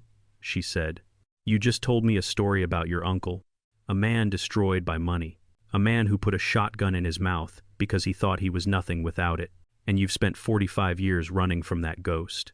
I was protecting us, I insisted. I was protecting Darius. No, she said, walking right up to me. You were controlling us. You were protecting your secret. You were so afraid of what money could do. You never once trusted us with the truth. You treated me like a child, Malachi. You let me clip coupons. You let me worry about the mortgage. You let me live a lie just like Darius did. You're no different. You both lied to me to get what you wanted. He wanted money. You wanted to feel safe, to feel like you were in control. She was right. The revelation of my wealth hadn't been a moment of triumph. It had been a confession that I too had been lying to her for our entire marriage. She picked up a box of old photos. I need time, Malachi. I can't be here. What are you talking about? I said, a new panic rising. Where will you go? We can buy a new house anywhere you want. Buy, she said, the word sounding like a curse. That's your answer to everything, isn't it? Buy, control, hide. No, I'm done being hidden. She set the box down. This foundation, the Denise King Foundation, you put my name on it as a what? A gift, a monument, an apology. Well, I'm taking it. I was confused. It's yours. It's ours. No, she said. It's mine. If my name is on the door, then I'm going to run it for real. Not as your silent partner, as the president, the CEO. I was stunned. This was not the woman who was crying on the balcony 3 days ago. Our first project, she said, her eyes bright with a fire I hadn't seen since we were young, is a girls' school in Kenya. I've been reading about it. They need funding. They need someone to actually show up. Kenya, I stammered. You're going to Africa. I am, she said. I'm flying out on Friday. I'll be gone for 6 months, maybe longer. I need to not be your wife and to not be his mother. I just need to be Denise. For the first time in my life, she walked past me, leaving me standing alone in the middle of a room filled with the ghosts of our family. I was alone. For the first time in my life, I was truly, completely alone. Denise left 3 days later. I drove her to the airport. We didn't say much. When I tried to apologize again, she just put a hand on my arm. Don't, Malachi. Words are cheap. I've had enough cheap words to last a lifetime. Just run the fund.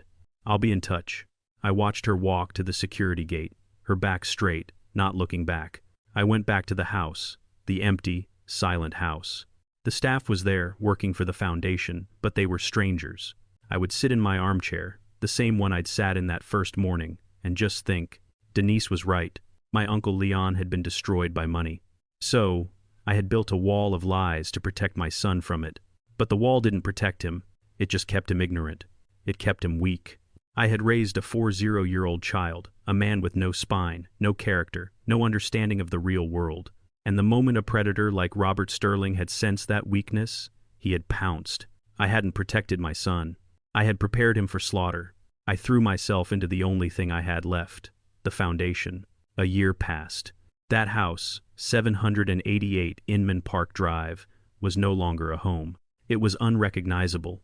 The soft carpets were gone, replaced by durable commercial flooring. The living room, where Tiffany had schemed and Darius had laughed, was now an intake center with sterile desks and partitions. My old study was the legal aid office. The dining room, the one where we'd shared 45 years of Thanksgiving dinners, was now the main boardroom, dominated by a massive, polished mahogany table. The Denise King Foundation was no longer just an idea. It was a force. It was a thriving, aggressive nonprofit with a staff of 12, a team of pro bono lawyers, and a waiting list of women who, like Denise, had been made to feel small and were now learning to fight back. I was on the board. I was the treasurer. I was the vault. I signed the checks. I reviewed the portfolios. I was the silent, massive engine of money behind it all. But I was not in charge. The president and CEO was Denise. I hadn't seen her in 364 days. We spoke twice a week via video conference. Her in a makeshift office in Nairobi, me in the boardroom that used to be our life. Her calls were brief, professional, and decisive. She was no longer the woman who cried on the balcony. She was a woman who gave orders. She was a woman who was building schools, funding shelters, and changing laws. She had found her purpose in the ashes of our family. I drove to the airport to pick her up. I stood at the international arrivals gate, feeling a nervousness I hadn't felt in decades. I didn't know who was going to walk through those doors. The woman who walked out was not the woman who had left. The Denise who left was a 6'9" retired teacher, her graying hair pulled back in a simple bun, her eyes always slightly downcast, afraid. The woman who returned, she was magnificent.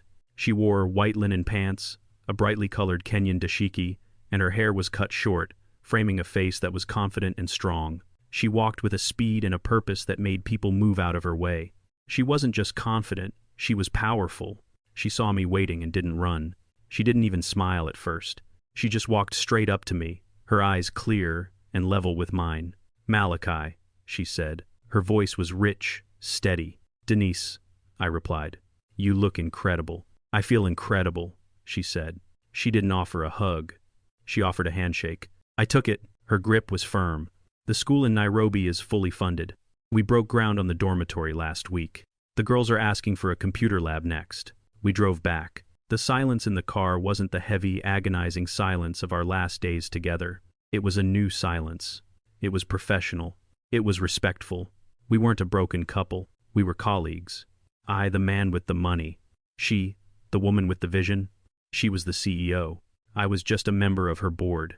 2 weeks later, we were in our first in-person board meeting, sitting at the long table in our old dining room. Denise was at the head of the table, commanding the room, discussing the budget for the next quarter. I sat at the far end listening. The staff, lawyers, accountants, the new program director, all looked to her. She was in her element.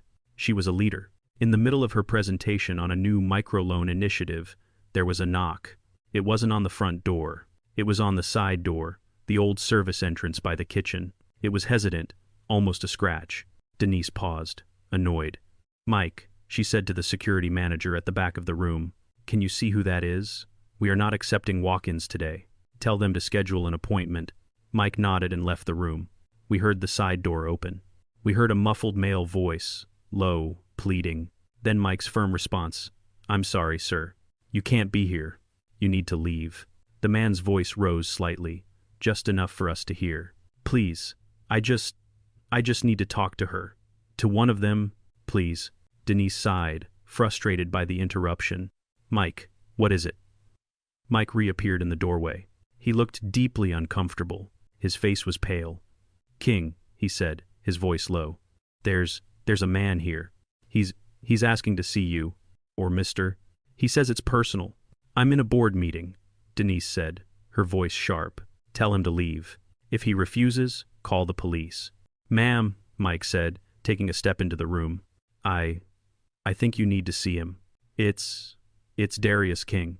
The room went completely still. Every person at that table knew the story. They knew who Darius was. Denise's face hardened, not with sadness, with anger. "Tell him to leave." "Ma'am," Mike insisted. "He's not. He doesn't look good." I stood up. The entire room turned to look at me. "I'll handle this," I said. I walked out of the boardroom through the kitchen that was now a break room and toward the side door. I prepared myself for what I would find. The begging, the anger, the smell of alcohol, the excuses. I opened the door. The man standing on the back steps was not the man I had seen at the warehouse. He was thinner, impossibly thin. The year had carved deep lines into his face, but he was clean. His hair was cut short. He was clean-shaven. He wore a threadbare, but clean pair of jeans and a simple blue work shirt. He was holding a worn-out baseball cap in his hands, twisting it, his knuckles white. He wasn't drunk. He wasn't high. He just looked terrified. When he saw me, he flinched, physically recoiled as if he expected me to strike him, but he held his ground. "Hello, Dad," he said. His voice was a raspy whisper. "Why are you here, Darius?" I asked. He stared at his worn-out boots. He took a shaky breath. "I'm not here to ask for anything. I'm not here to ask for money, I swear." He looked up and his eyes met mine. They were clear and sober, and filled with a terror that went beyond just seeing me. "I heard," he said, his voice cracking. "I saw the sign out front, the foundation. I heard you're helping people." "We are," I said, my voice hard. "But not people like you." "I know," he said quickly, stumbling over his words. "I know I'm not. I'm not asking for that kind of help." He took another shaky breath. "I'm here to ask for a job." I just stared at him. "A job?" "Yes, sir," he said. "I've been working, loading docks, construction, whatever pays cash, whatever. But I heard the plumbing in the main floor bathroom is backed up. I know how to fix pipes. I know this house. I can work. I'll do whatever you need. Maintenance, janitorial, sweeping the walk, anything, please." I stared at my son, this stranger standing on the back steps of a house he once thought was his begging for a job sweeping floors. Before I could answer, a voice cut through the air. A voice I had not heard in person for a full year. "What is he doing here?" Denise was standing in the kitchen doorway. She had her arms crossed. Her face was unreadable. The CEO, not the wife. Darius flinched, his eyes darting to her, then immediately back to the ground. "King," he said, his voice barely a whisper. I was just asking Mr. I'm looking for work. I know how to fix things. The plumbing and I know what's wrong with my plumbing." Denise cut him off. She looked at Mike, our security manager, who was still standing nearby. "Mike, please go back to the boardroom. Malachi and I will handle this." Mike nodded and disappeared, leaving the three of us in the cold, silent kitchen. The ruins of our family. Denise walked over to the coffee machine and poured herself a cup. She didn't offer one to me. She didn't offer one to him. She took a sip. "You're looking for work?" she stated. It wasn't a question. "Yes, ma'am. You have experience." I worked at Sterling Innovations," he stammered. "As an accountant," Denise said, her voice flat. "We don't need an accountant. We have a team of them. They are very good. They don't steal." Darius winced as if she had slapped him the way Tiffany had. He said nothing. "I also have experience," he said, his voice low. "Loading trucks, construction. I can paint. I can do drywall. I can fix the pipes." Denise looked at him for a long, hard moment. I could see the calculation in her eyes. The conflict. The mother versus the CEO. The CEO won. "We have a position," she said. "General maintenance. Janitorial." I almost spoke. Janitorial. I stopped myself. This was her foundation, her decision. "The pay," Denise continued, "is minimum wage, $10 an hour, no benefits. You are an at-will employee. You report to Mike, the head of operations. You will not report to me. You will not speak to me. You will not speak to Mr. You will be here at 7 A. You will leave at 4 P. You will not enter the main house unless it is for a specific documented repair. Is that clear?" Darius's head snapped up. He looked not angry, not humiliated. He looked grateful, like a drowning man who had just been thrown a piece of driftwood. "Yes, ma'am," he said, his voice thick. "Thank you, ma'am. That is perfectly clear." "Then be here tomorrow at 7, she said. "Use the service entrance. Do not knock on this door again." She turned, walked out of the kitchen, and went back to her board meeting without a second glance. Darius stood there twisting his hat. He looked at me, his eyes brimming with 1,000 questions. She said, 7 A. I said gruffly, "Don't be late." "Yes, sir," he whispered. He turned and walked away. And so it began. For the next 6 months, I watched my son become a ghost in his own childhood home. I say I watched, but Denise and we observed from a distance, from the windows of the study, from the security cameras. We never spoke about it.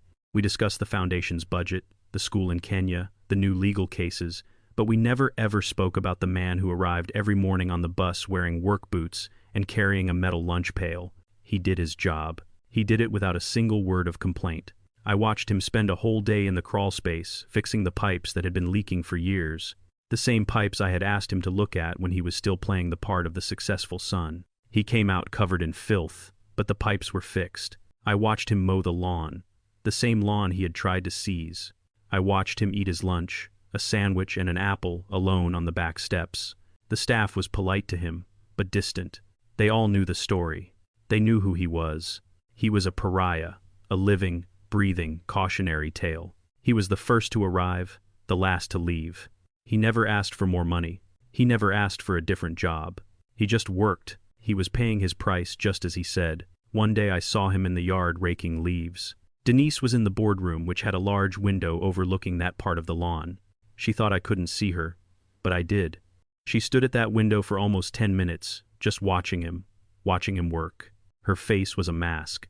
When she finally turned away, she wiped something from her eye. Winter came again. It was almost Christmas, a full year since that horrible night. I was in the office late, reviewing the year-end reports for Apex. The building was empty. Denise was at a fundraising dinner. I heard a sound in the main foyer. The sound of a mop bucket. I walked out of the study. There was Darius, mopping the marble floor. It was 8 at night. "You're working late," I said. He jumped, startled. "King, sir, Mike asked me to strip and wax the floors. The salt from the snow has been making a mess. I thought I'd do it tonight, when no one was around." "I see," I said. "Carry on." I was about to turn and go back to my office when the front doors of the foundation burst open. The night air swirled and cold and sharp, and with it came a woman. "I know he's in here. Don't touch me." It was Tiffany. Mike, the security guard, was right behind her trying to grab her arm. "Ma'am, you are trespassing. I'm calling the police." But Tiffany didn't look at Mike. She didn't look at me. She just stared at Darius, who stood there frozen, holding a dirty mop. I didn't recognize her. The woman from the porch was gone. This woman was gaunt. Her hair was a brassy, damaged blonde. She wore a thin, dirty coat, and she was holding a baby carrier in one hand. The baby inside was fussing. She looked at Darius. She looked at the mop. She looked at the bucket of gray water, and she laughed. It was a horrible, dry, cracked laugh. "Oh my God," she said, her voice a rasp. "Look at you. Just look at you. The great Darius King, the heir to the Apex Fund. You're a janitor." Darius just stood there. "You need to leave, Tiffany. You're not allowed here. Not allowed." She shrieked, her voice echoing in the large empty room. "I came to save you. I came to get you, but you're mopping floors. Are you insane? Do you know what they did to us? They destroyed us. That witch?" She pointed toward the study where she thought Denise was. "She stole our life. This is your house, Darius. That's your money. Your father is a billionaire, and you are mopping his floors." "It's not my house," Darius said, his voice quiet. "Don't be a fool," she spat. "He's just testing you. She's testing you. Stop being a coward. Stop being weak." She grabbed his arm, her fingernails digging into his work shirt. "Darius, listen to me. Kick her out. Kick him out. Take what is yours. We can still have it all. We can sue them. We can tell the world what they did." "What we did, you mean?" Darius said. "It doesn't matter." She screamed. "Darius, please. I have nothing. Harrison's in jail. My parents won't even speak to me. I'm living in a shelter with his baby." She shook the carrier. "Please, Darius, just be a man for once in your life. Fight. Take it all back for us." She was panting, her face inches from his, her eyes filled with a desperate, greedy light. Darius looked at her. He looked at the screaming, desperate woman. He looked at the crying child. He looked at the life he had chosen, the life that had destroyed him. Then he slowly, deliberately pulled his arm from her grasp. He leaned the mop against the wall. He straightened up. He was thin, yes, but for the first time, he looked tall. "It was never my house, Tiffany," he said, his voice clear and steady. "It was his. Now it's hers. I was never the heir. I was just a disappointment. But, she stammered, confused by his calm. "I am not the janitor," Darius said. He looked at her, his eyes finally clear. "I am a janitor, and for the first time in my entire life, Tiffany, I am actually working." He took a step back, picked up his mop, and dipped it into the bucket. "You need to go," he said, not looking at her. "You need to go away. And you need to never, ever come back." He turned his back on her. He turned his back on the baby, on the past, on the greed, and on the lie, and he started mopping the floor. Tiffany's departure left a void in the foyer. The sound of her screams faded down the street, and all that was left was the hum of the computers in the study and the quiet, rhythmic thud, thud, thud of Darius's mop against the marble floor. He didn't look up. He didn't acknowledge me. He just continued his work. His shoulders set, his movements methodical. He was scrubbing away the last remnants of the life that had just imploded. I turned away and walked back to my office. 6 months passed. The world moved on. Robert and Barbara Sterling were convicted. Robert got 10 years for embezzlement and securities fraud. Barbara got 3 years for conspiracy. Tiffany, having lost everything, disappeared completely. We heard rumors she had moved back west, living with a distant relative, the baby adopted by a family in another state. And Darius worked. He arrived every morning at 6:55 a.m. On the bus, he clocked in. He fixed the leaking faucets. He replaced the old electrical sockets. He repainted the walls of the foundation, transforming our old home into a professional, welcoming space. He ate his lunch alone on the back steps. He clocked out at 4 p.m. He never spoke unless spoken to. He never asked for a raise. He never asked for a favor. He just worked. He was paying his price. Denise and I found a new rhythm. We were partners now, in a way we had never been before. She was the heart and soul of the foundation. I was the silent engine managing the Apex fund that kept it all running. We had meetings. We discussed budgets. We were polite, respectful colleagues who happened to live in the same penthouse apartment nearby. The ice was thawing, but the breach was still there. Then Christmas came again, 2 years to the day since that first horrible night. The house, 788 Inman Park Drive, was alive, but this time it was not with the sounds of betrayal. It was filled with light, with music, and with the most influential people in Atlanta. The Malachi King Foundation was hosting its first annual fundraising gala. I stood at the back of the room that used to be my living room, holding a glass of sparkling water. I watched my wife. My God, I watched my wife. Denise stood at a podium bathed in a soft spotlight. She wore an elegant dark blue gown, her short gray hair framing her face. She was radiant. She was commanding. She was thanking the donors, the mayor, the senators, the CEOs who had come to support her cause. This foundation, she said, her voice clear and strong, resonating through the crowded room, is built on a simple idea that it is never too late to rebuild, that it is never too late to find your strength. This very house is a symbol of that. It was once a place of pain, a place of secrets. Now, it is a place of healing, a place where women who have been silenced, ignored, and abused can find their voice. She paused, taking a sip of water. But this work is not done alone. It takes a dedicated, tireless staff, people who believe in the mission, people who show up every single day in the heat and in the cold, people who fix what is broken. She looked toward the back of the room near the service door. Our work over the past 6 months would have been impossible without the dedication of our new facilities manager, a man who has personally repaired every broken pipe, rewired every faulty light, and repainted every wall in this building. A man who has worked tirelessly without complaint and with more dedication than I have ever seen. The room followed her gaze. Darius was standing by the door. He was wearing a simple black suit. It was probably the only one he owned. It was clean. It was pressed. But it was not expensive. He looked thin, but he stood tall. When he realized she was talking about him, he tensed, his face pale. Denise smiled, a small, genuine smile. "Please join me in thanking my son, Darius King." The room erupted in applause. It was a polite, knowing applause. Everyone in the city knew the story. They knew the scandal. They knew what he had done. And now they were seeing the result of that public humiliation. Darius didn't walk forward. He didn't bow. He didn't smile. He just looked at his mother across the crowded room, his eyes brimming with a lifetime of pain and shame and a flicker of something new. Gratitude. He nodded just once, a short, respectful acknowledgement. Denise nodded back. It was not forgiveness. It was not an embrace. It was an acknowledgement, a start. Later that night, the gala was over. The last donor had left. The staff was cleaning up. Denise and I found ourselves on the balcony, the same balcony. It was cold again, but this time we were both standing there together, looking out at the old oak tree. I had asked Darius to put the Christmas lights back on it, the same simple white lights Denise had been staring at 2 years ago. We stood in silence for a long time, sipping brandy. The sounds of the city felt distant. "You were incredible tonight, Denise," I said, my voice quiet. "You raised over $500,000 in one night." She smiled, a real smile this time. "We raised it, Malachi. The Apex Fund matching grant didn't hurt. Still," I said, "you've built something real here. You're helping people." "So are you," she replied. She looked at me. "Your uncle, Leon, he would be proud. You didn't let the money destroy you." "It almost did," I said. "It almost destroyed everything." I paused, gathering my courage. I looked at Darius, who was visible below, helping the catering staff load their truck. He was doing his job.